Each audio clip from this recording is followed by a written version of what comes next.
ecosystem and an attempt to pay for ecosystem services. I know this is probably the only session today which has found the possibility to include two buzzwords into the same title, that is nature-based solutions and ecosystem services. I will repeat very shortly what a nature-based solution is. It was said this morning during the plenary session, but so we are speaking about solutions that are inspired and supported by nature, which are cost-effective, simultaneously provide environmental, social, economic benefits, and help to build resilience. An ecosystem service is a terminology coming from the Millennium Ecosystem Assessment and is referring to the benefits people derive from ecosystems. And I would say that if an ecosystem service is provided with, let's say, technology developed by humans, it's a way of nature-based solutions. Now, the session this afternoon will focus on innovative approaches in carbon farming and sustainable agriculture. And our aim this afternoon is to create a dialogue and an interactive exchange between stakeholders to discuss nature-based solutions for a sustainable future, and then in particular with regard to the engagement of landowners and farmers. Further on, the session will also discuss the link with the European Green Deal, as well with other relevant EU policies and funding instruments. And I'm very glad because we have an excellent panel this afternoon, and I will introduce them one by one. Each of them has a possibility to give their view and opinion on the topic or on a specific aspect of the topic we are discussing this afternoon. And my first guest will be Alberto Arroyo Schnell.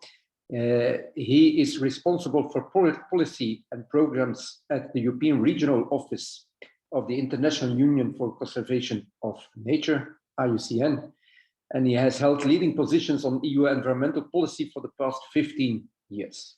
His current focus is working together with the key sectors related to or impacted by or benefiting from biodiversity and nature, aiming to find ways to achieve the environmental targets jointly and to ensure ownership of these targets by all stakeholders. Spanish by origin, but with a background in forestry engineering and a true expert in the field. Alberto, I would like to give you the floor. Thank you very much, Jürgen. And I'm going to start by sharing my screen. Okay, I hope it's working. Yes, thank you very much. So thank you very much, Jürgen, for this kind introduction, and also to the ILO and the NetworkNature for the organization of this meeting today, and for inviting us to have the possibility to try to help a little bit in the discussion about terminology, which is a little bit what is going to be the focus of my short intervention today. Now, what is sustainable agriculture? And this is one of the simple questions that might be not that simple, finally. It can have different answers depending who you ask, as you know very well. And in IUCN, we have been focusing in trying to get to answers to these questions that will be agreed, ideally by everybody, but at least with as many stakeholders as possible, trying to find common ground.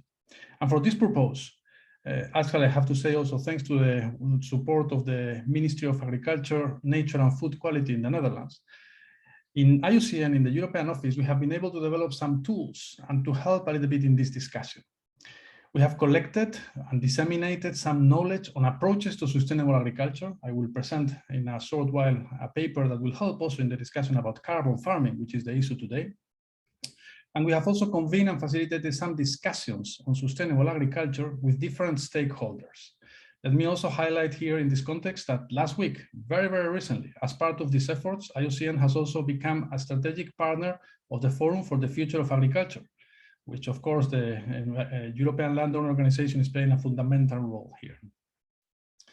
And also we were organizing in the past with the Commissioner for Agriculture, Phil Hogan, at the time, Commissioner for Agriculture, some roundtables focused on the green architecture of the CAP.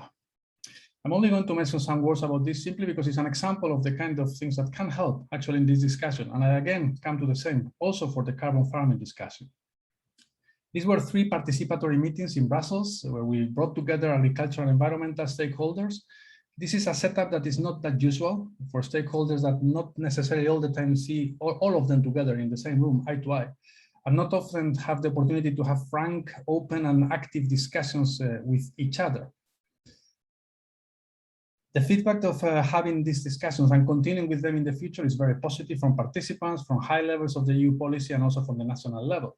So this is something we are very much working on at the moment with the European Commission, and considering also the new elements over the table that Jürgen just mentioned, of course, the Green Deal and its relevant strategies, in particular, of course, also the Farm to Fork strategy.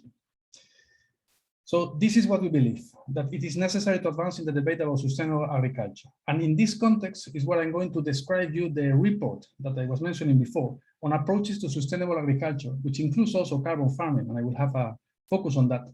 And the idea, as I said, was to help in trying to clarify this difficult or different landscape that we have about different terminologies. In terms of collecting and disseminating knowledge of sustainable agriculture, what we can see through our research and also through our discussions with the many stakeholders, different stakeholders, there is a huge abundance of terminology linked with sustainable agriculture, concepts, approaches, practices. This is a challenge in itself. When discussing the future about the transition to sustainable agriculture, this abundance of terminology often becomes the subject of the debate itself. And this is, of course, not so helpful. Even sometimes is the source of disagreement. So there are different interpretations, understandings of the same terms, and this can create confusion. At the very end, what this makes is a difficulty. It creates a difficulty to move forward with meaningful and actionable progress towards the transition to sustainable agriculture, which is what, at the very end, all of us want. So with this in mind, we developed this report that we published last year, and we tried to provide an overview of all the different approaches to sustainable agriculture. I will focus a bit in this report, as I said now, but because I think that it can be helpful in this debate. This is a structured collection of unbiased information based on a literature review and also peer-reviewed by a number of key stakeholders from environmental, from farmer side, also from the academia. So we are not trying to have any opinion here, rather to collect what is already out there. The idea is actually to help to be a referential document that will be useful for some time. So not only when it was published last year, with the potential to be used by professionals, the policy, academia, etc. Of course, we have tried to be as complete as possible, but we cannot claim to be fully comprehensive or to provide a very complete, in-depth analysis of every approach, concept, or practice. Anyway, let me highlight here that we ended up with a glossary of over 180 terms related with sustainable agriculture. And actually, this goes so fast that since it was published last summer, there are already some new concepts out there that were not included, like nature-based agriculture, and so you have nature-positive agriculture, excuse me, that you have probably heard about it also recently. Now, a number of disclaimers that are also important to put over the table quickly. The first is what I said, we are not claiming to be complete comprehensive, we cannot do that. This is particularly important also for practices, because we go to the level of practices, but at that moment it is really not easy to be comprehensive, or maybe even impossible, because it depends so much on local conditions.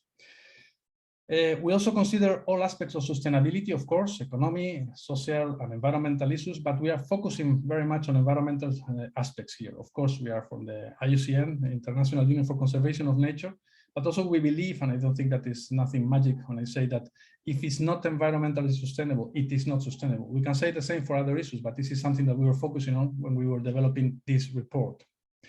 We focused on this report with Europe in mind, but of course this goes beyond Europe. It can be helpful in many other aspects. It's important also that we are not trying to initiate an ontological discussion. What is an approach? What is a practice? What is an activity, a tool? This is not the scope of this, and it can be as long as we want it to be. We're just trying to shed some light in a discussion that is difficult. And finally, as I said already before, we are not providing opinions or views or our own position, if you want, or a vision, or not even policy recommendations. We are trying to simply put out there what is the information we have and to get to conclusions that are based on this simple factual information. Also important, I mentioned at the beginning, but I want to highlight it. We try to, very importantly, not only have the correct information, but also to try to have some kind of consensus, or at least a common understanding from the beginning of the information that is in this report. Now, what is in the report? So finally, we identified 14 approaches to sustainable agriculture. You will see them in the next slide, all of them. What is an approach in the context of this report? Well, that's already a difficult question, because we were trying to have an understanding of what could be overarching, if you want, encompassing a number of different ways of doing agriculture into one concept. So we get these 14 approaches, that it was not an easy exercise. And the whole idea behind selecting one or another was to have some clear principles. So there is a philosophy behind each of these approaches, having been developed from the very beginning with sustainable agriculture in mind. That should be the idea. Of course, with environmental, economic, and social objectives, also important, and also that they have evolved as approaches in their own right over some time. This is the typical case, for example, with agroecology or sustainable intensification, or they were high on the policy agenda from the very beginning. And this is important here because here I want to highlight carbon farming. Carbon farming is a relatively new concept, but it has been from its very beginning, from the very inception phase of this concept, it has been very high in the policy agenda, and therefore it's also relevant to consider it. In many cases, anyway, there are practitioners. There is sometimes even a market or a label behind it, for example, organic farming. And for each of these approaches, what we have is a definition, which includes a short history of the approach, when and where it was originated, an idea of its geographical scope and applicability within a certain environment or production type, and some elements of the definition, including its source. That seems like a very dry part of the report. Is probably one of the most important and interesting bits, because there you learn a lot about how things evolved, how an approach was coming to life. There are also some principles, always. There is a kind of philosophy, as I said, behind the approach, the angle that was taken, the key goals, the priorities that were used there. In case that there are different ones, because that happens sometimes, we find different definitions, of course, we note everything that we have been able to find. There is a third point about practices. This is a non-exhaustive list of examples of the practices that are used for each approach. We'll come to the conclusions later. You will see that here we get to interesting conclusions. And finally, the challenges and opportunities, which is going beyond the potential challenges and opportunities that we can find in literature. We try to evaluate a little bit the approach, insofar as we have been able to do it, in relation with the 3 sustainability pillars. Now, these are the 14 approaches. I'm going to read them because I think it's not bad to keep in mind that's part of the challenge of the terminology around here. Agroecology, nature-inclusive agriculture, permaculture, biodynamic agriculture, organic farming, conservation agriculture, regenerative agriculture, carbon farming, climate-smart agriculture, high nature value farming, low external input agriculture, circular agriculture, ecological intensification, and sustainable intensification. As you see, also carbon farming is there, and as I said, I will go into it a little bit more in details in a moment. What we have also added here is what we call supporting activities, which is, again, as I said, this could become an ontological discussion, but that's not the purpose of this. These are activities that can play a role in the context of sustainable agriculture, but may have not been designed with sustainability in mind necessarily. There are tools also that are activities that with a scope in mind that might go beyond agriculture. So these are, if you want, some issues that could help in the context of sustainable agriculture, but not necessarily we can identify them as approaches. I'm not going to read them, you have them there. But now I'm going to go into the details of the issue of the discussion also today, which is carbon farming. And this is information, again, as I said, from the report. This is just some information that you can find there in the report. So the definition that we have there, as I said, is a relatively recent concept. So it's relatively also not that much information you can find. But in terms of the definition, this is an approach which involves implementing practices that are known to improve the rate at which CO2 is removed from the atmosphere and converted to plant material and or soil organic matter. So very much focus on climate, obviously, it's in the name. The key principles behind, very simple again, 2 key principles: greenhouse gas emission reduction and carbon sequestration. In terms of practices, there is again, non-exhaustive list of practices, and this I'm going to cite the source because this is again important. This is according to the Carbon Cycle Institute, and these are carbon farming practices may include. Even the list that you have in front of you here is not complete. There are more that are in the report, but it would be too much to add it into a slide. So again, I'm going to only highlight some of them here. Residue and tillage management, such as no-till, strip-till, and direct seed, multi-story cropping and alley cropping, nutrient management, establishing windbreaks, shelter belts or contour, buffer strips, vegetative barriers, forest buffers, filter strips, hedgerows, grass waterways, wetland restorations, etc. In terms of challenges and opportunities, here we have an interesting number of issues that were coming from the literature we were reading, especially, as I said, because it's a very recent approach. So there is not that much information, if you want.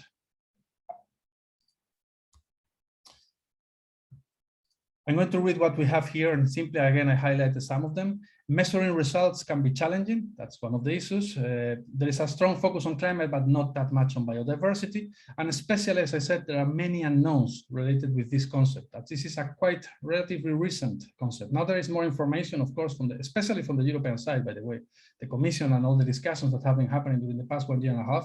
But still, at the time that this was developed, especially, of course, there was not that much information. Okay, I'm getting now to some conclusions that we get from the report, but I think, again, they can be helpful in the discussion that we are having right now. First of all, what could seem as a lot of confusion at the beginning with all this different terminology that we were evaluating, it turned out to be quite high, having a high degree of consistency. The different approaches to sustainable agriculture that were examined, actually, they share more similarities with each other than they do with what we can consider, maybe we could call conventional practices or approaches to agriculture. They share common goals, chief of them, of course, striving to achieve sustainability. They also share some common challenges, especially linked with, I'm going to mention only some here.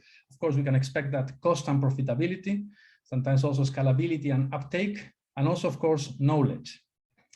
But they also, and this is very important, and this is what I was mentioning also at the beginning, there is a very large number of practices that they are shared. Crop rotation, the inclusion of cover and companion crops, mixed crop and intercroppings, no or minimal tillage, a number of them. And also there are others that maybe they are not in all the approaches, but in most of them, like crop diversification, the inclusion of landscape elements such as hedgerows or flower strips. So that's probably an interesting conclusion also. Because what we could conclude maybe here is that these practices, these very specific practices, they could be considered as sustainable agricultural practices because you can find them everywhere when there is a discussion about sustainable agriculture. Now, some kind of general conclusions that, again, I think that could be helpful. There are some important commonalities, as I mentioned, but also the diversity of these approaches is a strength in itself, because this means that there are different ways of doing this sustainable agriculture, and this can be helpful. At the very end, it will depend also on local context, specific individual priorities. So each approach can be valuable and viable in different circumstances. One of the challenges that probably we identified also in this discussion is the need for policymaking, I would say, to enable dialogue and to create an enabling environment for land managers to follow the societally desired path. So they need to have some discussions to ensure that we are all on the same page.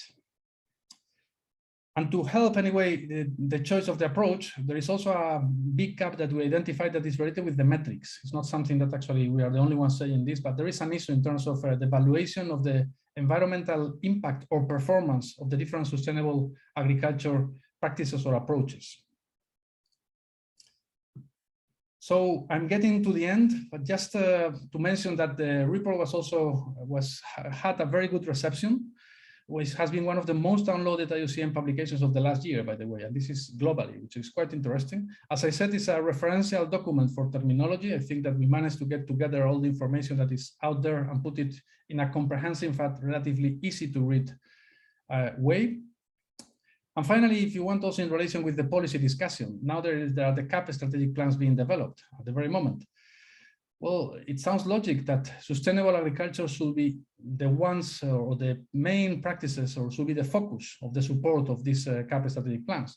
Anyway, this is at EU level just to get some policy also lines here. But of course, this is a global discussion when it comes to sustainable agriculture. And in this context, I want to mention that, as we know very well, this is a sustainable concern at the moment. It's an issue that is becoming increasingly important in many forums, and in particular in the policy agenda. And it's also a key priority for us at the International Union for Conservation of the Nature, not only in Europe. So I want to highlight here some of the recent developments that might be helpful also in this discussion. You might know, I'm sure that you are familiar with the last month IUCN World Conservation Congress that happened in Marseille. This is a global gathering of the organizations that are members of IUCN and others interested in nature conservation, discussing about the future of nature conservation. And there are a number of resolutions that are approved during this process. So I'm going to highlight only two here that can be interesting. One is transforming global food systems through sustainable land management that is aligned with the UN SDGs. And this acknowledges the need for more multi-stakeholder dialogue and calls for the promotion of land health and soil biodiversity in relevant policy. The second one, also important in the discussion that we are having today about nature-based solutions, it's about developing agroecological practices as nature-based solutions. And here there is a request in this resolution to the Secretariat of IUCN to prepare a report on agroecological practices as nature-based solutions. At the very moment we are starting with this process, because to call nature-based solution to any kind of practice is always a challenge. Jürgen before was mentioning that this morning there has been some discussions about what is the definition of nature-based solutions. Well, when it comes to sustainable agriculture, is also, of course, very important. So here we are trying to shed some light into this discussion in the future, and this resolution will help. Also, there is a direct information or priority from the Director General about an initiative. So we have an IUCN Director General's strategic initiative on sustainable agriculture and land health. All these that you have here have links anyway in this presentation, so it can be shared later on. And finally, last year, we also presented a report, apart from the report on the sustainable agriculture approaches, which is global and it's called Common Ground. And it's, of course, trying to go in that direction. The idea here is to identify common ground and joint aims for farmers and conservationists that can help secure the future of agriculture itself. And with this, I'm getting to the end, only with probably a final reflection that I think I'm not going to say anything new, but it's not bad in the discussion. Again, we are about carbon farming, but in general about sustainable agriculture. Production is, of course, one of the key elements of the discussion. Sustainable production, sustainable agriculture. Yes, it needs to be sustainable, but the pressure from external factors for farmers will also be very determinant when it comes to the final practices that are going to be used. So issues such as the prices of the inputs, consumer preferences, markets, others, these are very important to consider. We can't just be in the isolated area of sustainable agricultural production itself. Something that, again, I think will be helpful for the discussion. With this, I finish, and I hope this was an interesting part of the debate that will help in the discussion later. Thank you very much. Thank you very much, Alberto. And yes, it certainly was very interesting. And I think there was no one else who could have done a better job with putting the framework in which we have to give carbon farming a place in a more general concept of whatever you call it, regenerative agriculture, sustainable agriculture. As you said, the number of names and definitions is becoming enormous. But exactly for that, it's very interesting also to have a look at carbon farming from a more policy side. And for that, I think we have an excellent panelist, and that is Niall O'Brolchain. And I'm sure that the pronunciation of Niall is fine. The last name, that's something else, but you can always tell me how to do that, Niall. But I certainly can tell the public that you were formerly a member of the Irish Parliament, but now are working as a researcher for the National University of Ireland, which is based in Galway, and that puts you in a very unique position. Your focus is especially on data and evidence-based policy development at as well the international, the European, the national, and the regional, and even the local level. Now, Niall has always been a key environmentalist and is specializing in the areas of greenhouse gas emissions reductions and biodiversity. And so I think the link between policy and science is the ideal panelist for the next presentation. Niall, the floor is yours. Thank you very much, Jürgen. I hope you can hear me okay. Yes, we can hear you. Good. And at risk of offending, I see Shane McGuinness now from the National University of Ireland in Dublin. So the National University of Ireland is across a number of different universities in Ireland. So I'm based in Galway, as you said, but I just didn't want to offend any of our participants now with that one. So thank you very much indeed. And I really appreciate being invited here today to talk to you. The IUCN and the ELO workshop, as I have it here. So I'll move, if I can move my slides now. This is going to be the tricky bit. Sorry about this. I'm on the wrong. Perfect. Okay, so what I'd like to talk to you about today is just we'll do a quick overview of the EU carbon farming policy, proposed carbon farming model that we're working on in the CarePeat project, because I'm really sort of, I suppose, representing CarePeat specifically at this talk, and then some of the conclusions that we've drawn lately. Okay, as many of you will be aware that in 2021, the EC will launch a carbon farming initiative. So that's later on this year. I believe it's not released yet, but that was signaled in the Farm to Fork strategy. So that's quite an important commitment, and we're looking forward to that in a big way. Just to tell you a little bit of a story, I was very interested in Alberto's talk there, just the involvement of the IUCN, but they were involved as well at various different levels in the position paper that I was involved with Greifswald Meyer Centre and Wetlands International specifically, but there was a lot of organizations involved in the CAP position paper we put forward, and this did refer to carbon farming in a big way. So what I was looking for, the three primary goals were eligibility of farmed wet peatlands, phasing out of CAP payments for drain peatlands, and enhancement of results-based payment schemes. There's a number of different language words that can describe that in the various different countries involved.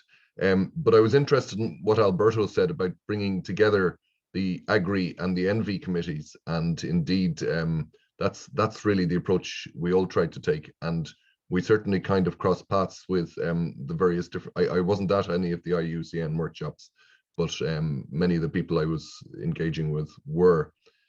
So what we actually showed is the huge potential of carbon farming and the peatland restoration within Europe from an agricultural point of view, because the potential worked out by the Greifswald Meyer Centre is that by restoration or rewetting of just 3% of the agricultural land within the EU, that up to 25% of agricultural emissions can be reduced.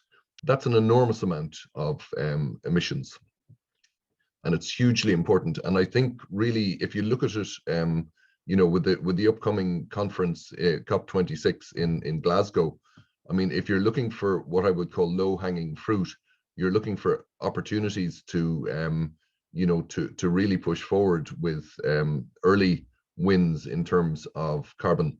I really do think peatlands are the very most important and gaping opportunity that exists before us. And so I think really it's very important that landowners and the agricultural sector embrace this and make sure that it's done in such a way that very much suits them. And it's only by collaboration and getting involved with local communities and so on that we're going to make the huge progress that many of us hope we're going to make. So just to show the difficulties of the European debates, I love this particular slide, which was prepared by Wetlands International, and it shows that the various scientists and NGOs very much put forward a position for GAIAC 2, which is a key part of the Common Agricultural Policy relating to peatlands. And what basically that said was that effective protection of wetland and peatlands, that was accepted largely by the Commission, which said appropriate protection of wetlands and peatlands, slightly watered down, and then slightly watered down again by the Parliament. And then when it went to the Council, it was just turned around 180 degrees. But nevertheless, when it went through the whole process and eventually the whole agreement was made, I think this is a hugely important statement by Executive Vice President of the Parliament, Frans Timmermans, who's indeed in charge of the Green Deal, overseeing the Green Deal. And I just want to read it to you really, because I really do think it's hugely important. He said, throughout the negotiations, the Commission has worked for a new common agricultural policy that can support the Green Deal. The agreement reached today marks the start of a real shift in how we practice agriculture in Europe. In the next years, we will protect wetlands and peatlands, dedicate more farmland to biodiversity, boost organic farming, open up new income sources for farmers via carbon farming, and begin to redress the inequalities in distribution of income support. So, I mean, if they can achieve all that, I think the European Commission is going to become extremely popular. I mean, obviously, there's a lot of roadblocks along the way in terms of actually achieving the aspirations, but nevertheless, you have to get the aspirations right first, and I think they have. So, again, in the Circular Economy Action Plan, it mentions that in addition, the EC will develop a regulatory framework for certifying carbon removals to verify their authenticity. And again, this is hugely important from if you're going to be carbon farming and you're going to be relying on carbon offsets or selling carbon credits, which I think is what, it's a key source of potential income for carbon farming.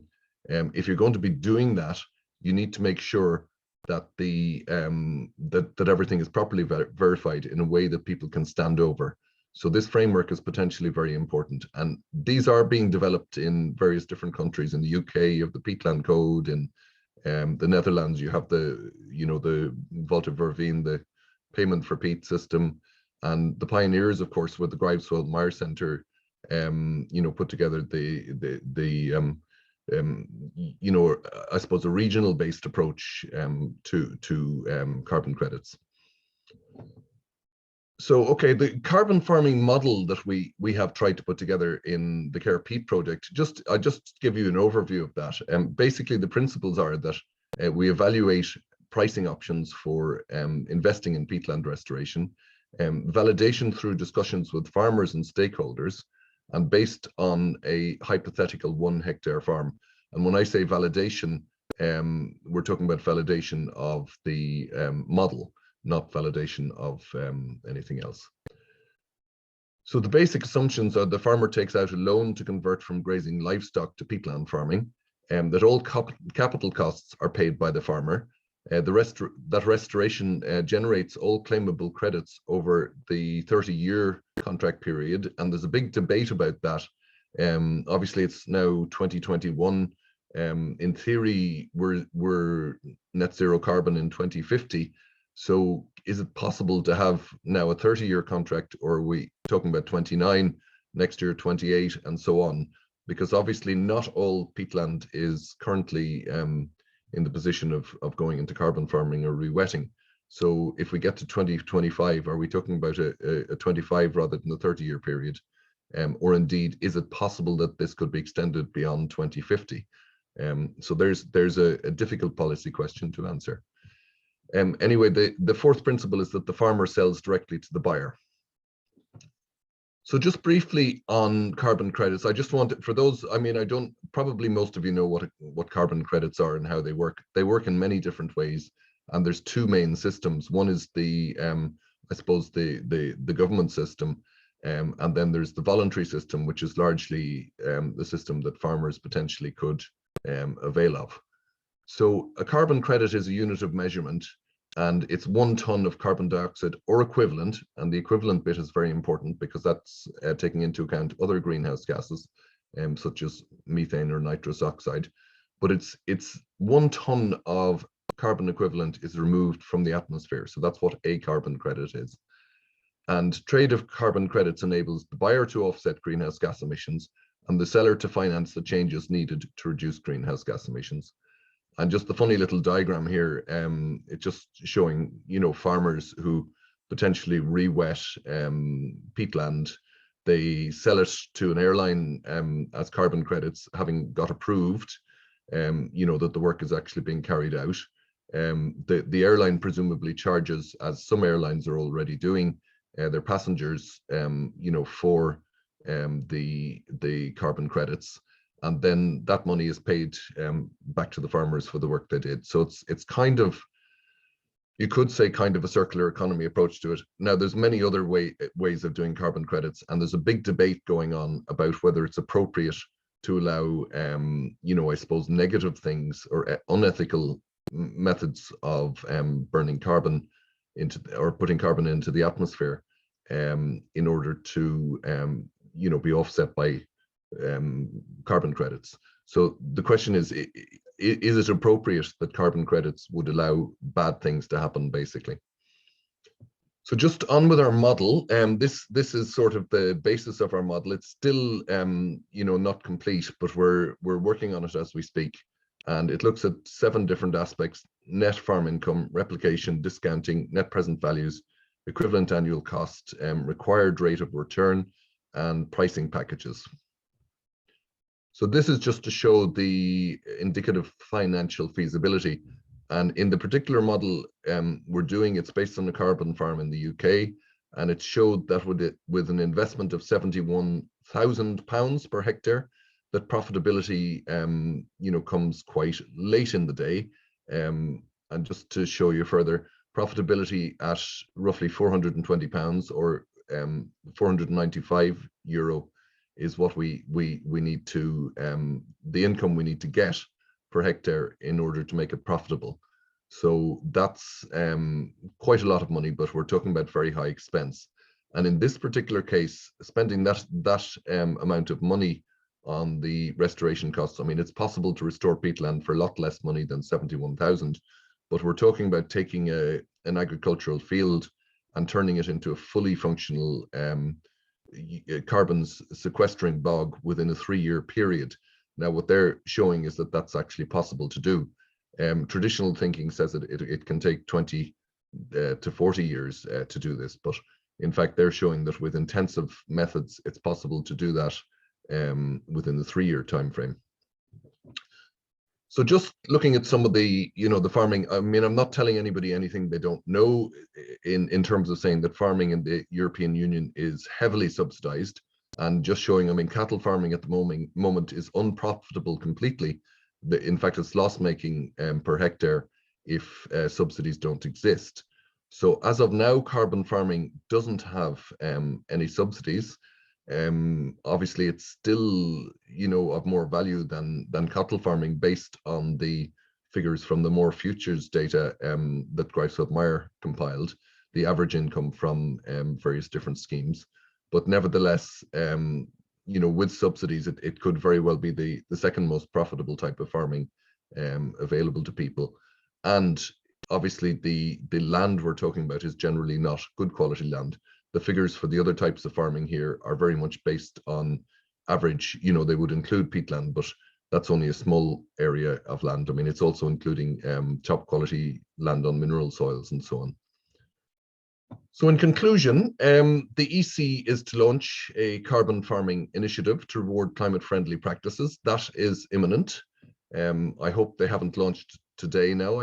I'm not aware of the date of launch. Maybe somebody else can enlighten us in relation to that. They will develop a regulatory framework for certifying carbon removals to verify their authenticity, which again is very important and will help guide the member state governments within the European Union. Farming in the EU, as we've said, is heavily subsidized. We very much know that, and it would be largely unprofitable without these subsidies. Subsidies for carbon farming will be revenue neutral on existing farmland. And what we mean by that is that if you're shifting from, let's say, you know, sheep farming to carbon farming, Obviously, there aren't, you won't be getting the money for doing sheep farming because you'll have stopped. The money will be going to carbon farming instead. And obviously that means that the European Union isn't going to have to spend any more money than it currently does. And finally, equalization of subsidies for peatland restoration and maintenance is really required for carbon farming.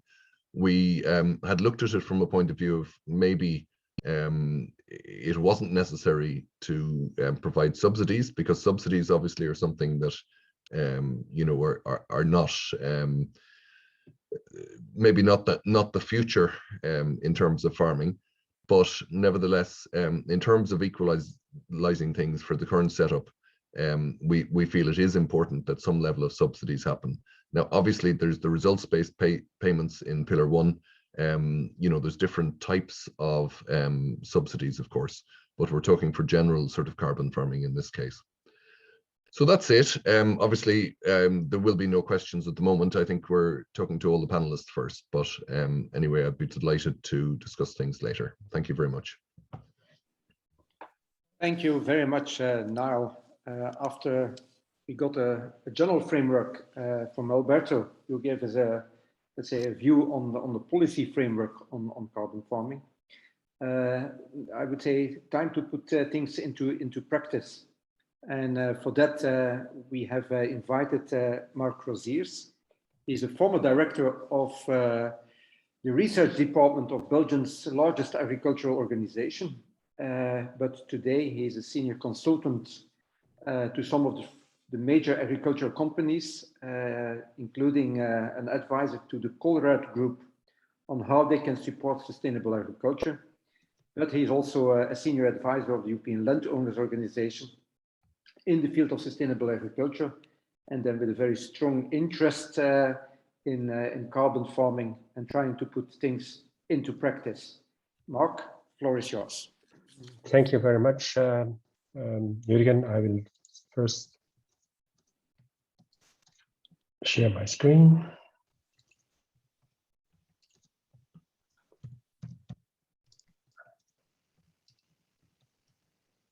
And I put it on. Everybody sees the screen? Yes? Excellent. That is okay. Thank you very much. So, as I will speak about a number of points, first of all, I would like to congratulate Alberto with this study. I think it was really time that all those concepts came in one document, and that there is a little bit explanation, clarification. And like he was telling, there are already new concepts popping up. So it's good to have somewhere a reference. I'm also following the different peatland projects already for a number of, not a number of years, a number of months, let's say. They are considered within this famous study that was commissioned by DG Climate as one of the major biotopes. I call it biotopes, which can generate a lot of can sequester a lot of carbon, so it's quite interesting. What I wanted to show today is some carbon farming initiative on mineral soils, either used as arable land or as grasslands. And I would like to end also with a number of considerations from the landowner's perspective, because it was in the last slide of Niall. There are still, I always telling in our organization, there are little 10 birds flying in the air and only 3 or 4 are catched, and all the rest is still flying around. So we need some answers from the European Commission on regulatory frameworks, on how the different eco schemes will be put in place, and so on and so on and so on. So, but first of all, let's start with some background. When I talk about carbon farming, for me and in our organization, it's in fact the management of carbon pools, flows, and greenhouse gas fluxes at farm level, with the purpose of mitigating climate change. So in my view, it's not a separate type of agriculture. It is in fact applying applying new practices in order to obtain a, instead of a decline in the carbon sinks, to increase again the carbon sinks and to remove CO2 or other non-CO2 emissions at farm level. Result-based is establish a direct link between delivered results and payments to the farmer, because that's also a big change in European policy, where we had already quite a lot of environmental measures as of today, which were measure-based. The European Commission wants to go certainly what's considered as eco schemes to result-based schemes. And then it was already mentioned by the previous speakers also, we have, of course, a whole new context. We have the European Green Deal launched at the end of 2019. It was followed by two basic major strategies which have effects on the farm to fork strategy and the biodiversity strategy. We have also to take into account initiatives in the circular economy package, also of everything that has to do with climate, of course, and the latest was the Fit for 55% strategy of communication launched by Mr. Timmermans on the 14th of July. A carbon standard, in our opinion, should ensure that farmers and managers have the necessary know-how and knowledge, understanding to make the right management decisions. Caring for soil is caring for life. Climate neutrality, we need to get there. We need to maintain and expand our natural carbon sinks and store biomass. And you see here that in what I will present later on, we will try to increase these carbon sinks by applying regenerative farming practices. If you want to know what it is, I refer to the study and the reference document of Alberto. But what we have been doing is we're trying to put in place or to use a number of regenerative farming practices which are very well oriented to the soil in order to increase carbon. I just name a few. There are 5 chapters in that. Reduce inputs, that's the first. Reduce chemical inputs, replace them by organic inputs. Use no-till farming is an example. Rotate crops, plant cover, keep the arable land, the mineral soils covered 365 of 365 days. And of course, also try to incorporate livestock, because livestock can also be beneficial by in replacing chemical by organic material. Like also said by Niall, carbon is in my opinion, an ideal lever to highlight and valorize other ecosystems as services as well, because carbon on itself, okay, it is interesting, but it is more interested to have all the co-benefits, to look at the co-benefits generated by policies that increase carbon. The advantage of carbon was already stated is the its simplicity. Yeah? It's a measurement like Niall was saying. It's easier to monetize than all the other ecosystems that are delivered by healthy soils. Towards the carbon standard, we as ELO, together with KU Leuven, we initiated a project proposal in the beginning of 2020 in response to a call by Horizon 2020. And the aim was to increase soil carbon sequestration and storage on farms to get to this climate neutral agriculture. It was a quite ambitious project, 10,000 hectares in 6 European countries with about 600 participating farmers. But everybody that is involved in submitting proposals to the European Commission knows that the success rate is only 10 to 20% when you start. But anyhow, we achieved a very nice score, 14 out of 15, but we were second. So that means that we were not retained as selected as project, but there's never it's a waste of time, because when you do this, you create your consortiums, you create your networks, and you are visible on the market, let's say. And that's the reason why we are now taking up the ideas of this project again. We are building now a Belgian alternative. It's called the Belgian Living Soils. You see here on the screen how the project is organized, all in different working packages, and you see that the heart of the project is to develop a standard that starts with the book of requirements that the farmer has to put in place in order to get to improve the carbon sinks on its farmland. We will assist the farmer not only with advice on how to apply these requirements, but we are also going to make all the different impact calculations, impact on the level of the economics, but also impact on the co-benefits. And last but not least, because we want to demonstrate that it is scalable, we are going to organize communities of practice. We are going to organize and create a standard owner so that later on we can develop further and implement further this demonstration project. I give in more detail the different contents of the work packages. The first one, it's quite important because there is a lot of data already. There are a lot of data already available.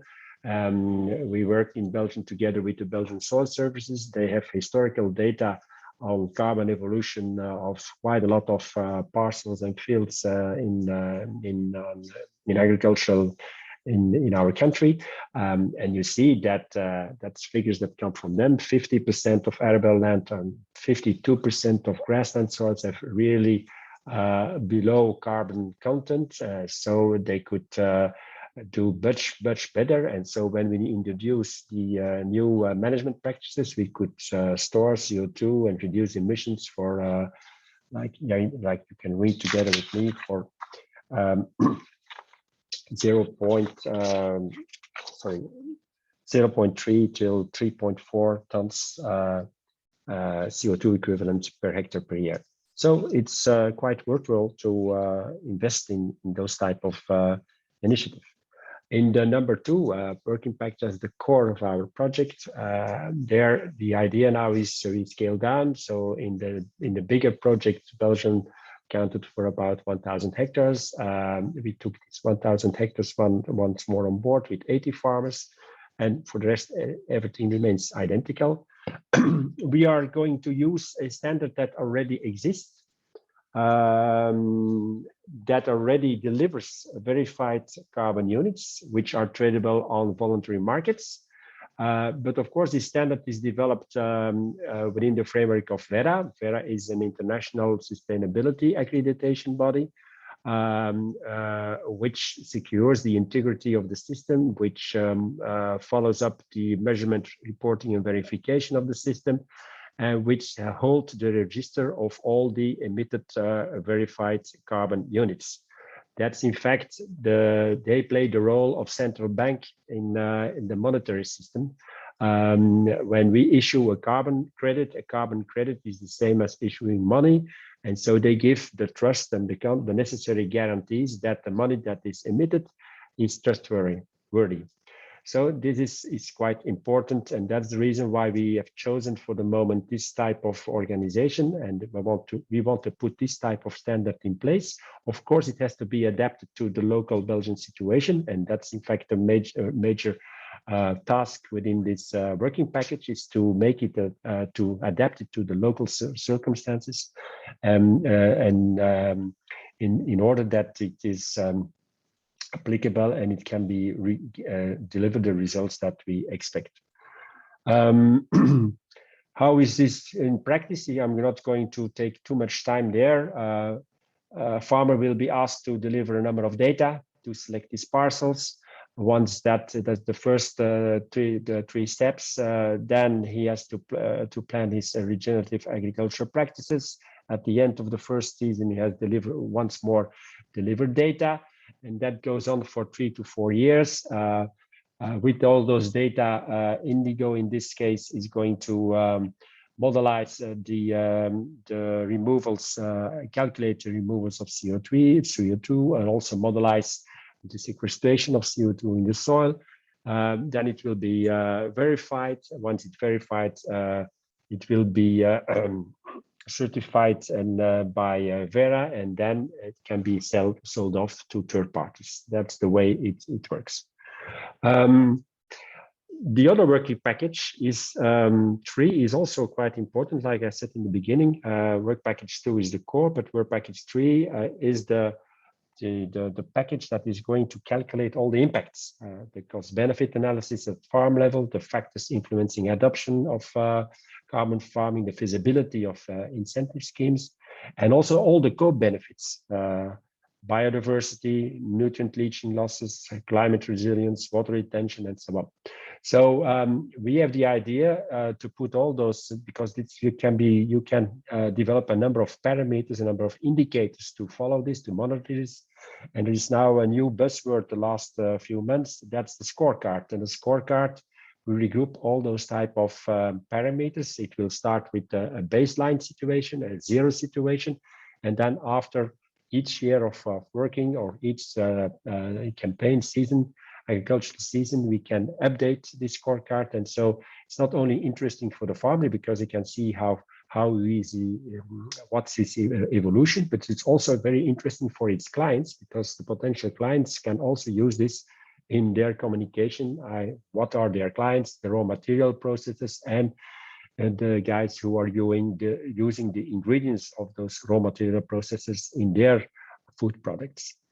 Like I said, it is a demonstration project that we want to scale up. When you want to scale up, you have to organize yourself. So we have to organize an expertise center, the future standard owner, and we have also to organize the communities of practice in order to exchange information between the different participants. It will be quite important.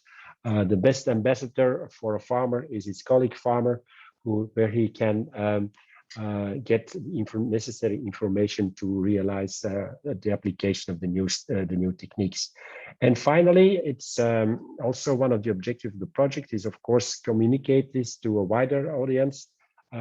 Because the 1,000 hectares is only in the beginning. The projects I know of for the moment in Belgium, also all the countries are much more smaller, only a few hundred hectares or 400 to 500, but 1,000 is already quite well, because we only ask 10% of each farmer to introduce maximum 10% of his area surface in the project. So we have immediately an upscale of 10,000 hectares once we be at the end. 3 key factors for success, and then the first part of my presentation is finished, is professional and independent advice. We see that we are lacking quite a lot of professional advice in this area. And that's the reason why we put so much attention to this, that we have to organize this. And so that's one of the reasons why we have to work with demonstration projects step by step to organize this expertise and to develop this independent advice. A second thing is once the advice is ready, you need really to build these communities of practices and to maintain the communities of practice. And finally, and that's a crucial one, it's already mentioned also in the previous speeches, the rewarding of the farmers is crucial. And there, of course, what will happen in the European, in the Common Agricultural Policy will be important, because the reward for the farmer will come from as well as public as private sources. And the public sources, okay, they can be capped, but also live and other projects. But when in the cap, there are 2 major potential sources for financing. That's everything that's to do with the eco schemes in Pillar 1, and also, of course, in Pillar 2, there will still be agro-environmental measures available, but also the different investment components of the Pillar 2, which are used to which can be used by farmers to adapt their equipment, to adapt their infrastructure, to adapt the machinery, and so on and so on. And of course, besides the public money, there is also the private money, and there you can have either translation you can get a price premium. For instance, there are certain clients who are ready to pay a price premium for products or raw materials produced by regenerative agriculture practices.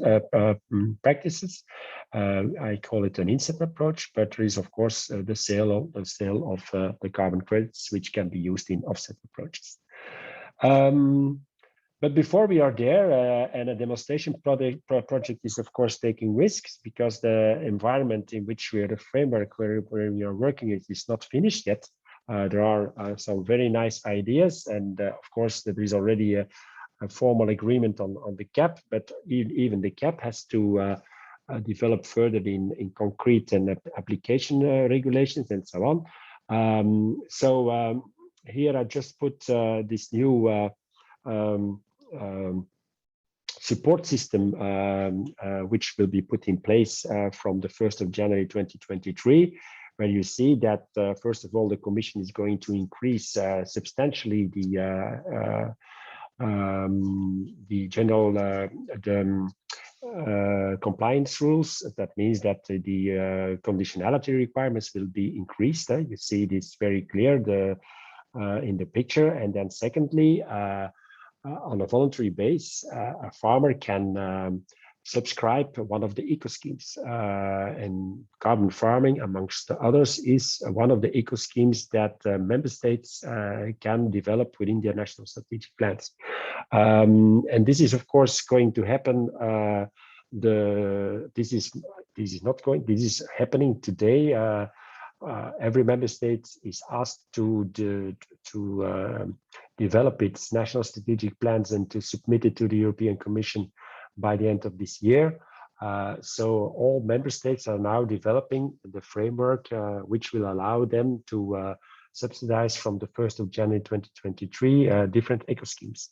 A potential list of agricultural practices was published by the European Commission in the beginning of this year. And in some countries, some of the national strategic plans are already put on the table in different stakeholder meetings, and you see that all the member states are really working with this type of working along the lines that the Commission has put forward. But there are a number of points that even until today still need to be clarified, and I just mentioned a few because there is a big difference between Pillar 1 and Pillar 2. In Pillar 1, it's annual budgets, and in Pillar 2 is most of the time measurement driven, so it's pluriannual. So eco schemes are integrated in Pillar 1, so that means that, and that's a little bit, it's conflict. That's a conflict matter, because how you can put carbon farming in a Pillar 1, but carbon farming is typical process that is pluriannual. How can you put it in an annual scheme? So there we still need some answers how this will be done on a technical level.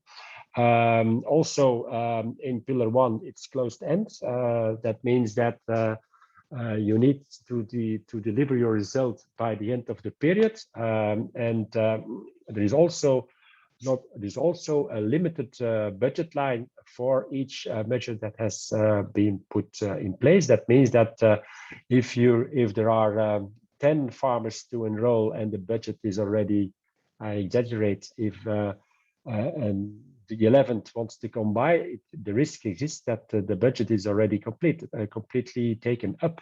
So there, it's also an issue. So first come, first serve is the principle of today. Also, there is a problem of transfer of budget between one year to another, which is also linked to these multi-annual commitments. Then the whole discussion regarding WTO, additional income versus compensation, additionality and permanence. So there are still some elements which are still in issue, and that's the last slide, Jürgen. Also on the national strategic plans, that's the same thing. There's still a number of key issues that should be choices that have to be made. So that means that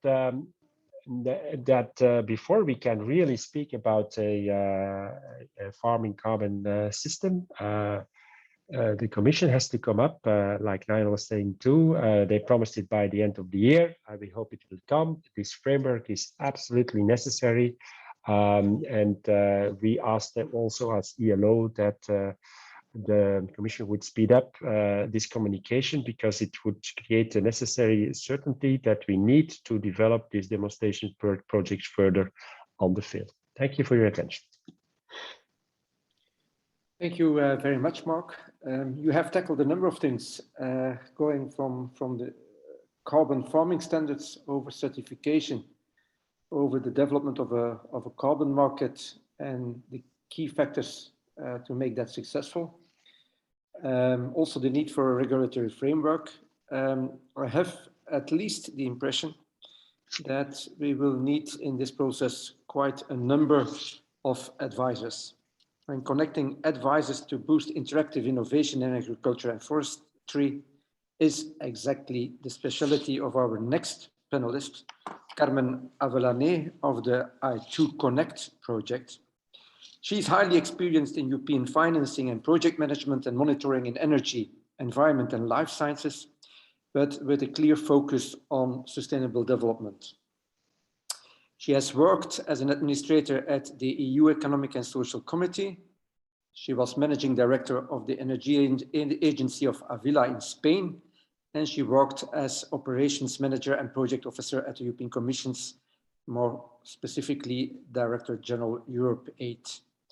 Now, Carmen has quite some experience as a senior innovation consultant and now works as the European Innovation Project Manager at the Chambre d'Agriculture in France, where she is managing the I2 Connect project, exactly aiming to connect advisors to boost interactive innovation in agriculture and forestry. And she will share with us her thoughts on carbon farming and the link with all of those advisors. Carmen, the floor is yours. Okay, thank you very much, Jorgen, to make this summary of my experience and career. I'm going to share with you the presentation. Just one second, I hope that works. Okay, here it is. Okay, can you see it? We can see it. Yes, if you can still put on yeah. the presentation mode. Yeah, that's okay. Yeah, here we are. Excellent, that is working. Okay.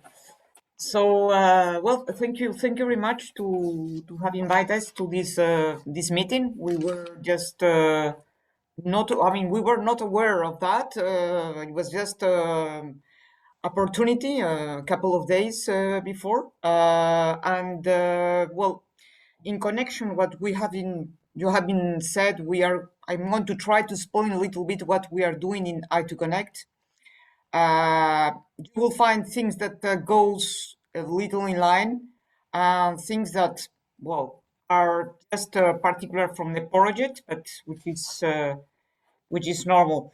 So, well, this project was funded especially because it's trying to treat problems and challenges that they are common for agriculture and forestry.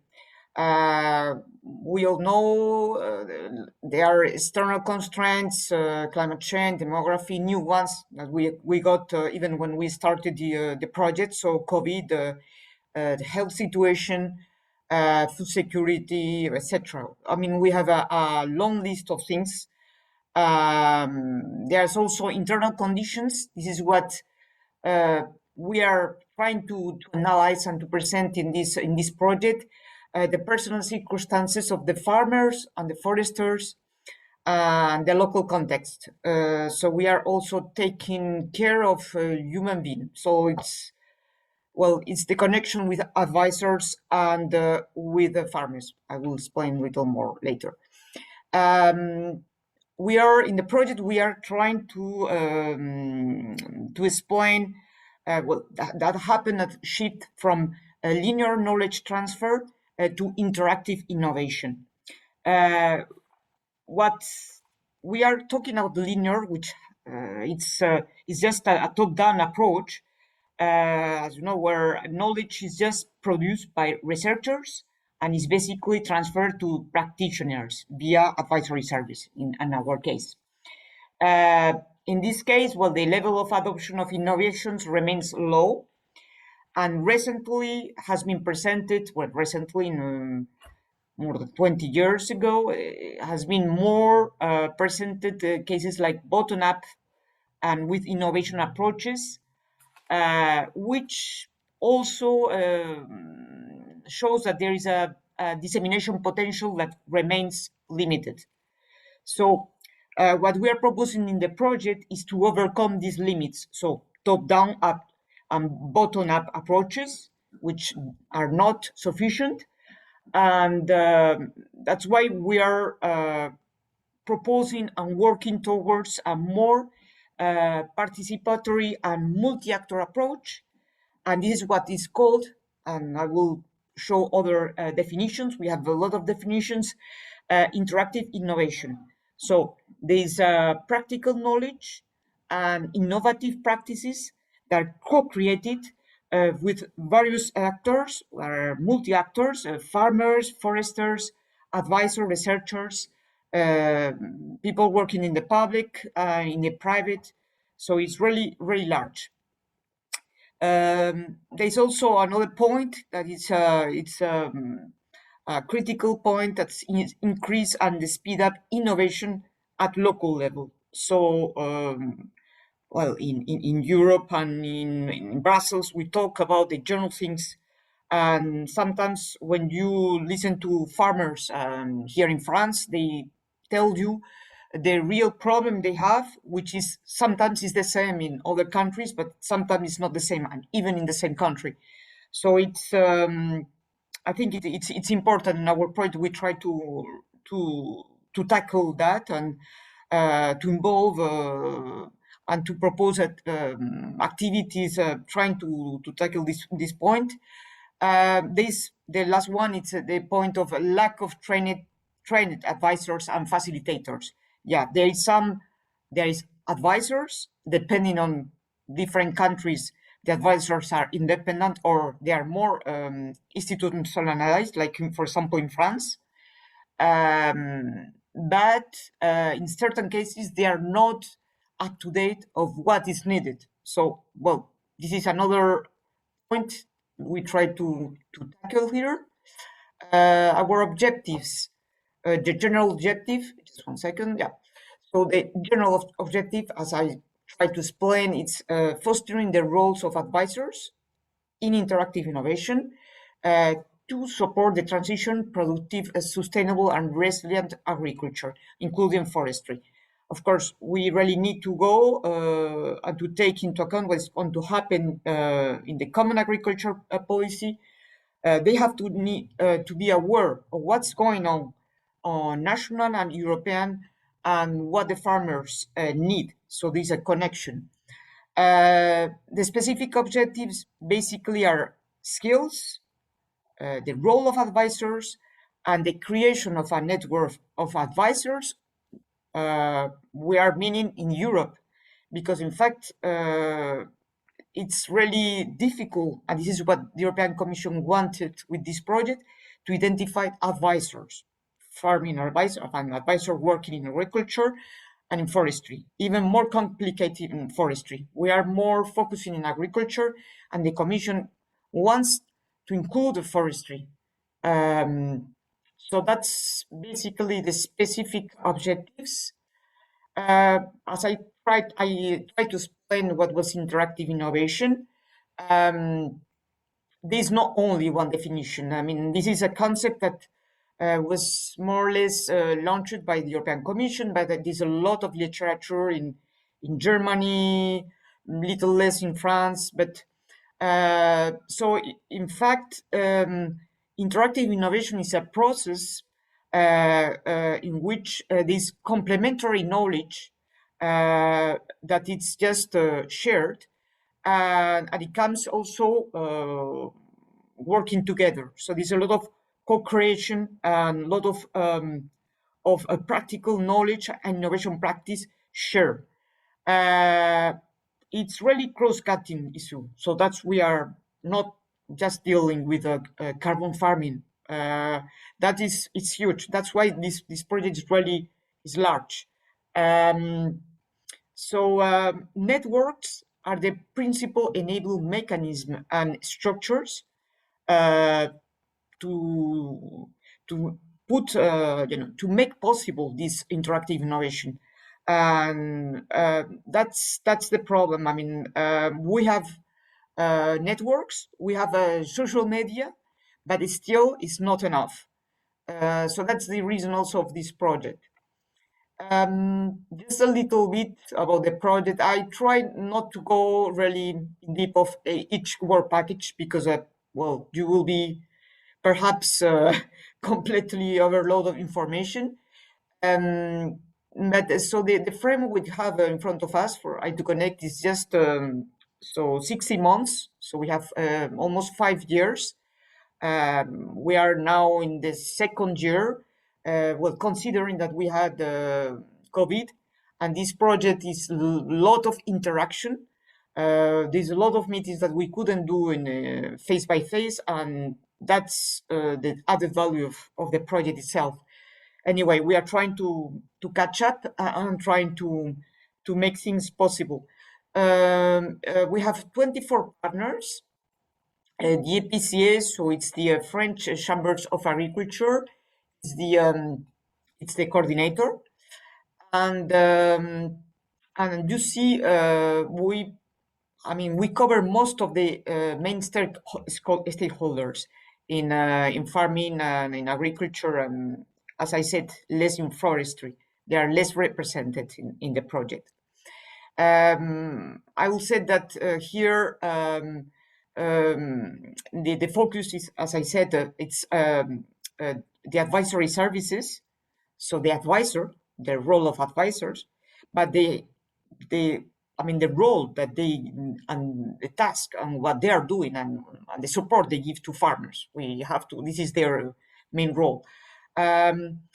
It's complex because we don't have with 24 partners and 21 European countries. We don't have the same format. We don't have just a public organization. Everything is completely organized. This is not the case, and that's why it's really complex to summarize or to make conclusions that helps and can be can be useful for everybody. So. From the first the work package 1, well, I said I'm not going to go really in detail of all work packages, but I think here is the basement. So with our colleagues from University of Hohenheim, they have tried to explain the concepts as Alberto, you were talking about the terms, and we have the same, but which is more complex, is more abstract. We are talking about interactive innovation. The 3 dimensions, you see there, this is a diagram that is in our proposal, with 3 dimensions, which are connected, so enable environment, advisory service organization, and professional community of practice. We have a conceptual report, and we try to explain the common understanding of interactive innovation for all partners. Just to tell you that it's complex because some countries, they don't understand, and some partners. So even we are going to organize a webinar on interactive innovation in November, because it's the concept is not clear, and most of people are already making co-creation and making good practices, but in fact they are not aware that they are working and they are doing interactive innovation this field. Also from this, so there's the conceptual part.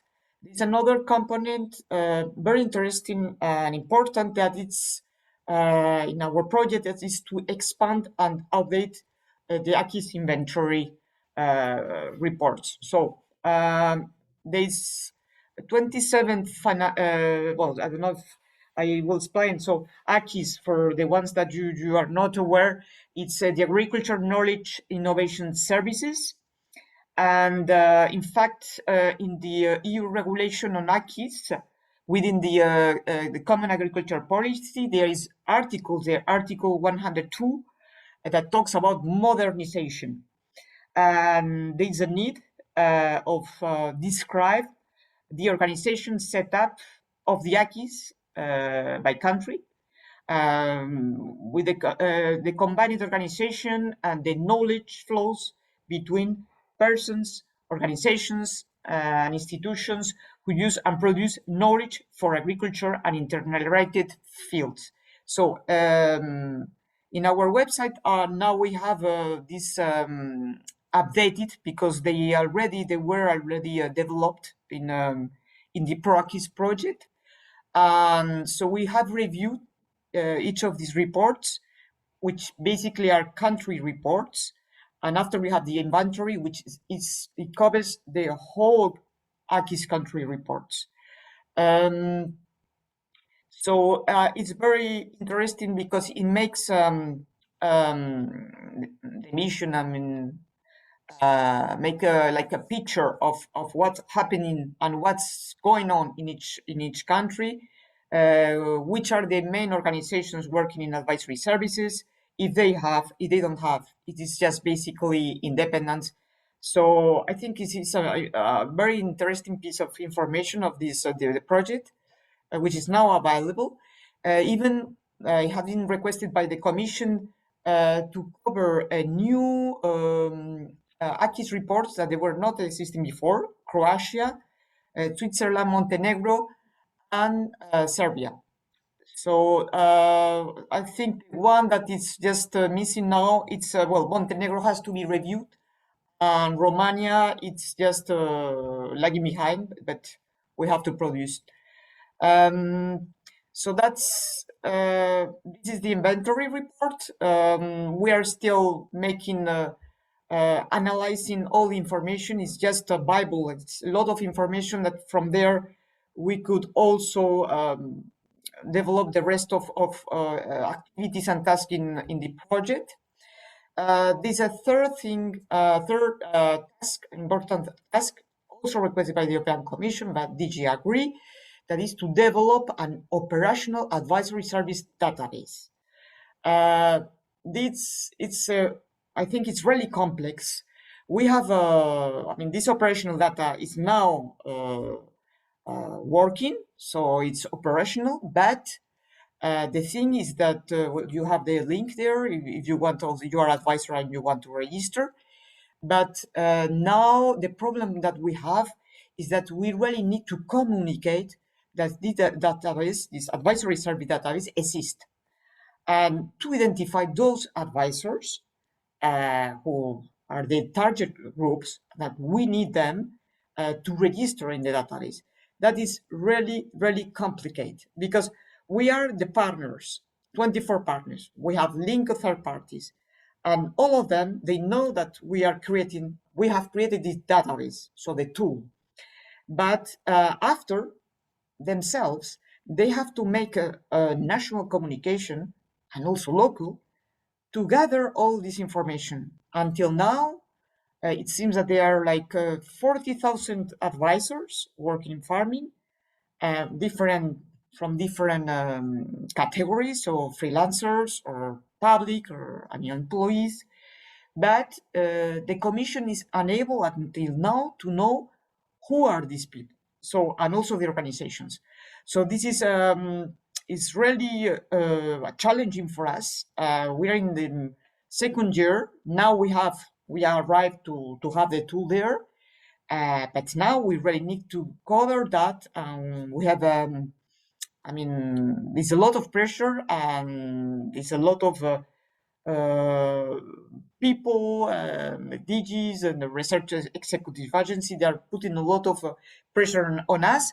So we have to find the good channels to make this database useful, and also for the future, for the EIP working groups, for the future of the CAP. We don't know what's going to happen when the project will finalized, but if we arrive to have collect important information, that will be useful at the end of the project. That's the meaning.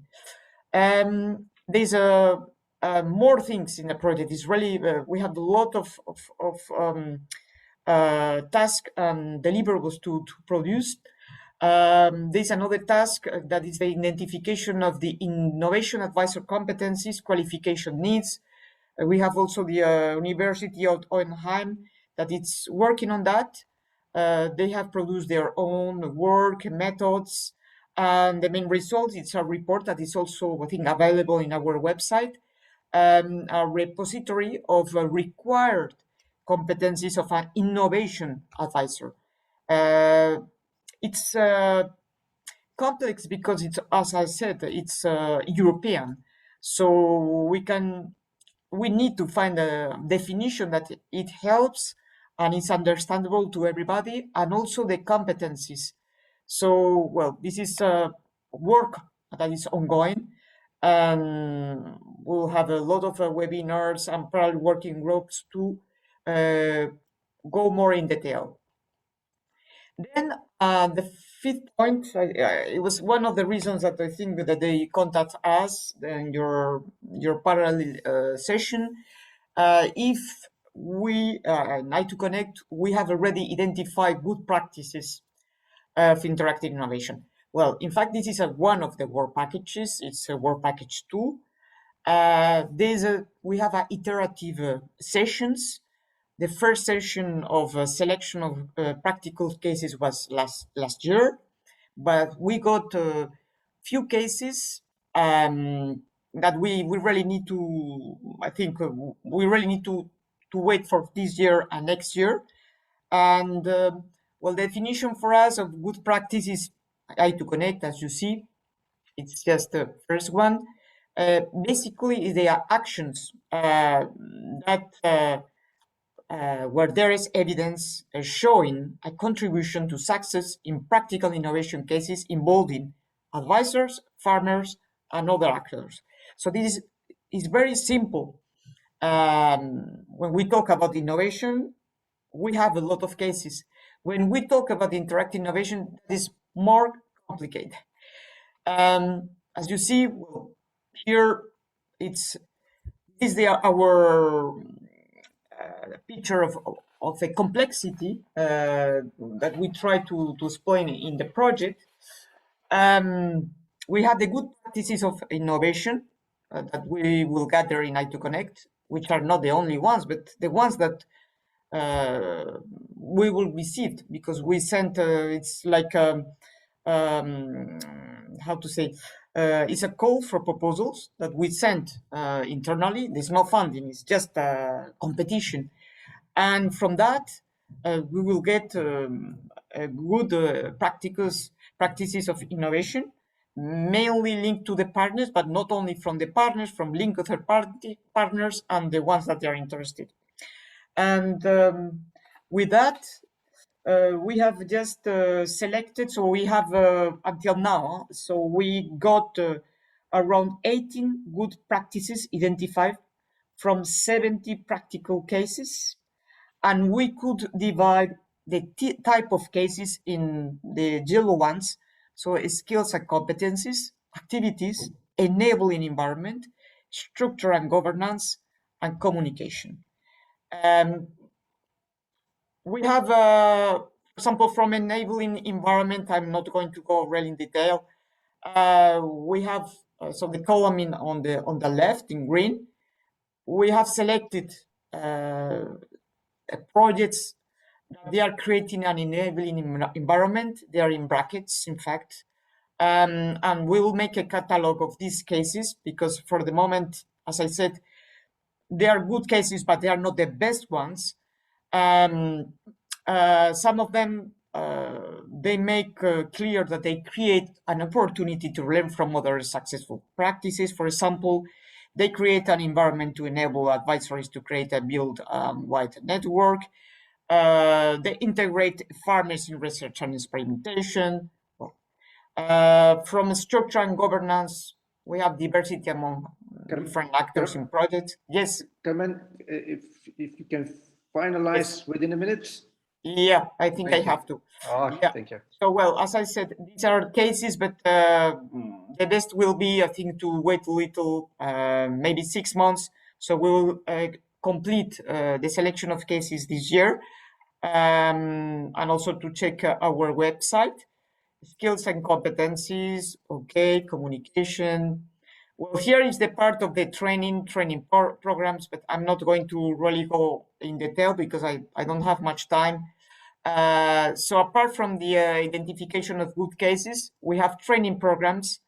The first part is to train the trainers. So we need to have someone who is capable, even in carbon farming on different disciplines, to be an expert to train advisors. So this is a part of what we are doing. Advisors, innovation support agents. If I passed quickly, we are developing methods and tools also to train the trainers. All of this is in the train of trainers, the guides and tools. Okay, train the trainers as I explained. So that's the first part. And the second part, so once we train the trainers, so we will organize, which is not still, is to come, as I said, to come, and ongoing, the training for advisors. This is the pillar part that is going to come with when we'll have the materials that we are working now. And so we'll come very soon now, from now and after the next years. This is just a picture to see what is expected at the end of the project. And so it's, as I said, 5 years, but it's really huge. For you, what is interesting, I think, is that the inventory of practical cases, but the best practical cases, which is now, I think, is too early to make it. The advisory service database, and well, the training, of course, the training of the advisors. As you said, that I have heard one of presentation that someone was talking about the that is missing some disciplines and some expertise. So here it goes. And that's all from my side. I'm sorry that I just took some more time than expected, but I'm happy to answer any questions you have. And you have our website. I mean, I suggested you really go there to the website, and also you have a look on the database. Thank you very much. Thank you very much, Carmen. Sorry that I interrupted you, but my last name is Tak, and together with Mr. Tick, I'm responsible for the tick-tack of this webinar. I have been following up the chat also, and there is one element which struck my attention. Someone said farmers are by nature conservative, as they have to think on the long term. So there is a certain reluctance to change, and that's quite reasonable. Now, if farmers are indeed by nature conservative, and then I will first give the question to Alberto. We have seen that, let's say, in the last 2-3 years, we have come up with quite a number of terminology, of definitions of different kinds of agriculture, which is bringing us closer to nature, closer to climate change adaptation and mitigation. Will farmers be able to absorb all of this information? Yes, thank you very much, Jürgen, for the question. Yes, first of all, it's a very interesting reflection. I have to agree with you, and it also catch my attention in the chat. And probably there is a degree of truth in that statement. At the very end, all these discussions that we are having about the different terminology, especially when it comes to high level, if you want, the definitions, I tend to agree also what Carmen was saying, that's not making it easy when it comes to the innovation discussions.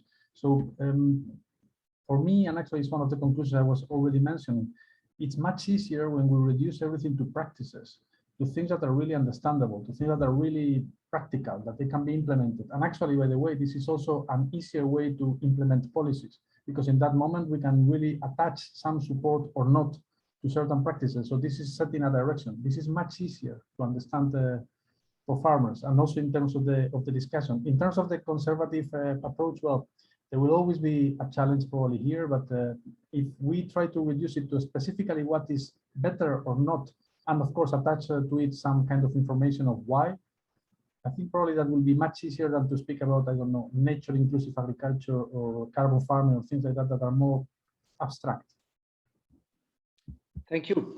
And I will switch to Niall. Niall, you're a researcher today. You know what complexity is.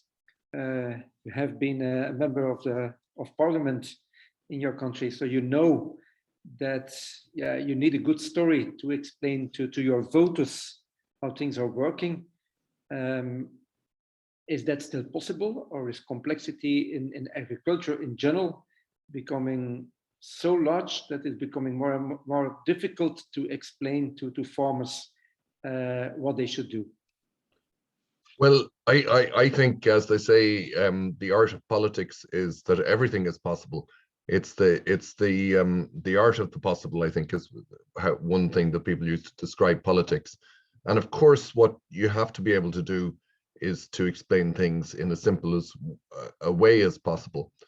And I mean, of course, agriculture is very complex. I mean, the ecosystem is incredibly complex, but you don't need to explain every aspect of an ecosystem in order to. It depends what you're trying to do. So, in terms of talking about the benefits of carbon farming, there's a number of key points there, and I think one of the key points is really what are the benefits to to the planet, what are the benefits to society, what are the benefits to the community from doing it, and then the other key point, an obvious key point, is what is the benefit of the to the farmer or to the landowner in terms of working in something like carbon farming. Is it beneficial to change? Is it beneficial to move from what they're currently doing to carbon farming? And I think I said in the chat there that farmers tend to think in the long term, whereas politicians tend to think in the short term. So farmers or landowners will be looking at things from even an intergenerational point of view.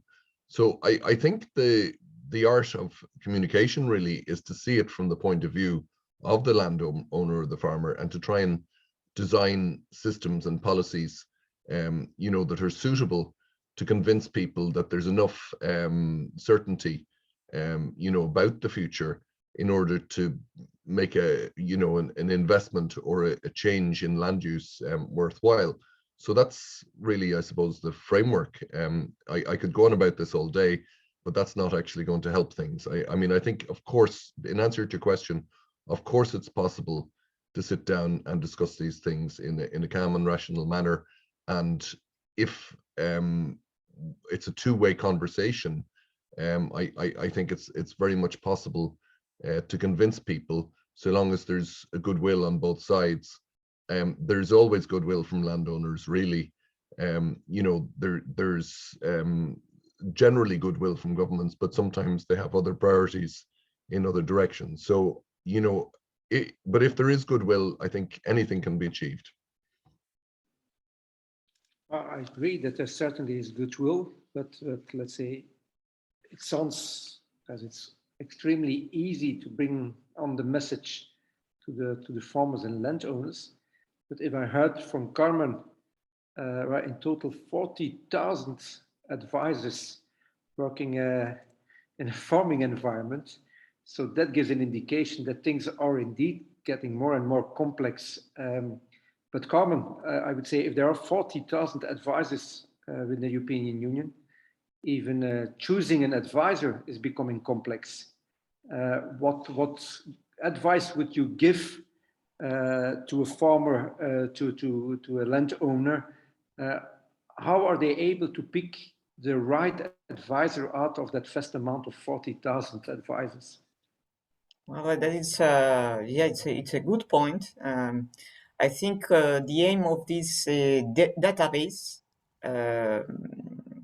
is just to identify that. I mean, I think a farmer is interested to sort out things and to arrive to have I mean, the sustainability of their land, and also the generations. So they have a lot of family things. So I think what is happening, at least what I see in France, is that farmers should maybe approach, advisors that are closer, but closer to them. This is also a question of language. That's why I see difficult that, for example, a farmer that is talking in Spanish and it's completely isolated, I don't know, in the south, is going to contact an advisor in France that doesn't talk Spanish. So there's a question of the languages that we also make a point in the database. So we explain this person talks this, and has expertise in this and this and that. If a farmer wants to have someone who is really revolutionary and wants to really make important innovation, of course, you have to find it far away. I mean, not just close to your place, but it's something simple. For example, in France, which is very well organized, is the network of the chambers of agriculture. So it works very well. If you are you go to the departmental, which is not regional, is even local chamber of agriculture, there you have already a reference of advisors. So in France, I think it's a good and it's easier to find advisors. In other countries, it's more complicated, and that's why you can't go just close to you because there's no chambers of agriculture. That's why these kids reports explain that in certain cases we can't go to a public organization to help. We really need to identify someone who is a freelancer with very expertise in this and that. But at the end, I think what farmer needs is something simple that, as someone said before, that can explain if they are looking to find a benefit. So there's a benefit, and so someone who is close to them and can be, and there's a good will, but there's a connection. So a personal connection is like a coach, I will say. And so the farmer feels confident to invest or to decide or whatever. So it's a question, I think, that we are trying to answer in our project. There's other sister projects working in the field, and I think it's case by case, and considering all these cross-cutting issues, in fact. Okay, thank you.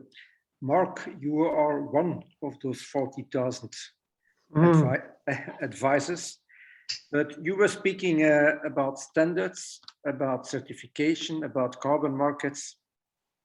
Is this still something for the traditional farmer, or are we really looking at a new generation which is more financial analyst than farmer? No. I do not think so, because most of the farmers are very well acquainted with all types of food security, food safety, and food quality systems.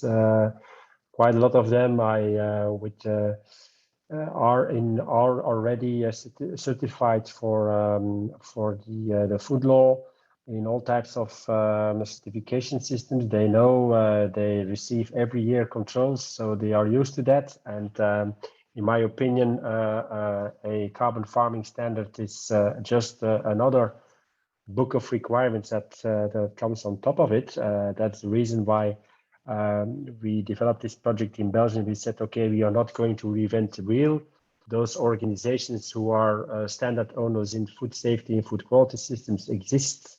Farmers know them. We just add another chapter to those organizations.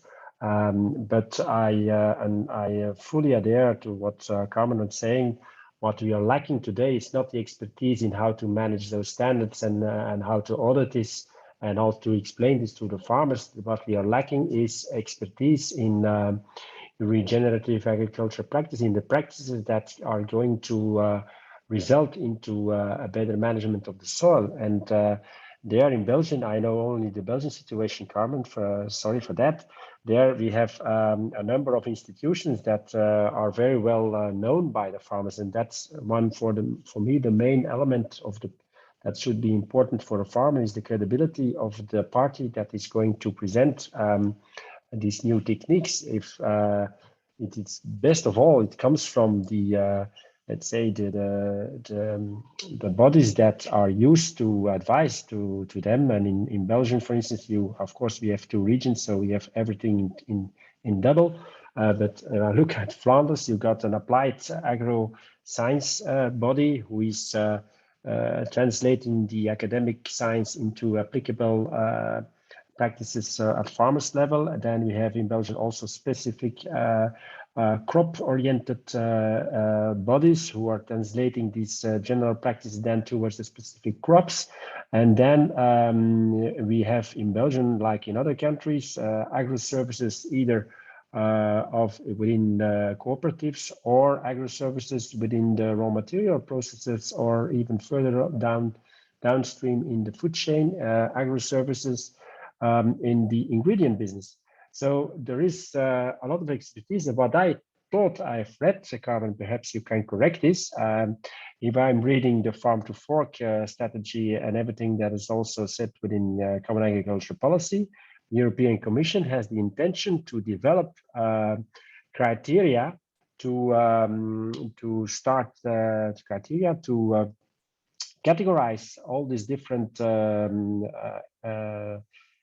advisory services in order that a farmer, when he has made the choice, he can also get some subsidies. I think it will be Pillar 2 subsidies in order to diminish the cost of asking for independent advice. So I do not think that is the biggest issue. The biggest issue, like I said, is finding sufficient expertise within the traditional advisory services on the new techniques and the new practices. Okay, thank you. A very different question. If we look at carbon farming specifically, an important element which is brought forward systematically is additionality. If I take a look at certain farmers and landowners who have been misusing their land for many, many years, they have today a very low carbon content on their land. Those are exactly the people who will have the greatest benefits of doing carbon farming, because someone who has been taking care of his or her land in the past decades will have a high carbon content. So is additionality not exactly giving a benefit to those who have not taken care of the land? Alberto, I will start with you again. Yes, thank you very much. Yes, it's a good point. When it comes to support, because now we are speaking about specific policies or that subsidies that will help one or another way forward. At the moment, what we could call conventional practices of agriculture are receiving a lot of support. What we want at the moment, I would say that we will all agree actually that we are tending to go into the direction of a transition. So if we could direct now the support in that direction, that will be the best way forward. And this includes, I would say, the example that you are saying. It's a very specific one, yes, and that's probably, you can say, unfair, but in a way, that's exactly the way that we are trying to take. So if some farmers are doing the things better and they need support to continue, well, that's obviously also a need to continue. But if there is a possibility to improve much more, well, that makes perfect sense that we go in that direction. What I insist here is in the word transition, because transition maybe is a period, and after maybe the things are different. Mark, you're in contact, I would say, on an almost daily basis with farmers and landowners. Are they ready? Are they ready to implement carbon farming? And yeah, do they have a problem exactly with that additionality? I think this is a real issue. It's not we are not the only one who put this already on the table. We understand, of course, that Commission wants to increase the carbon sinks, so that means that we have to do additional efforts. But the baseline will be drawn on a certain date, which will be probably the 1st of January 2023, and everything, all the people that are first movers, their baseline, they will be very high. And like you were saying, those who didn't do nothing, their baseline will be very low. So there is an issue. And I think that within the Commission, they understand that there is an issue because they have the risk that we are just going to lose all the ambassadors that we have been created through the Pillar 2 measures, which were financed on the measure line or the budget line, agro and environmental measures. Those people who are already active for 4 or 5 years and already transformed quite a lot of their land and make their soils healthy, they could be, this is a very perverse element, they could be punished by the strict application of additionality. What I hear, of what we hear, is that some people are thinking that people who maintain the level, because there's also this concept of permanence. Once you invested in additionality, the second element is that you have to keep what you have been doing this. And the definition of permanence is 100 years. So that's quite a long time here. So you have to keep what you have been doing in to maintain it. And there are now, if I well understood well, ideas wandering around that people who maintain could also be eligible for certain way of support. Okay, but this is really an issue, and if this is not tackled, nobody, except when, of course, a certain level of carbon will be taken up in the conditionality requirements.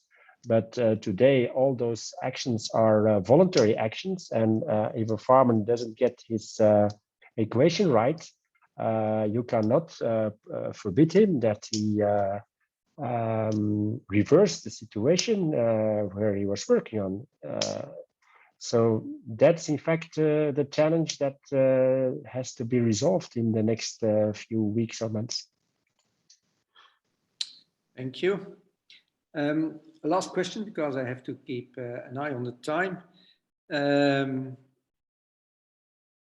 I would like to ask each of the 4 panelists if we are speaking about what is needed to upscale the innovative approaches, and then specifically carbon farming.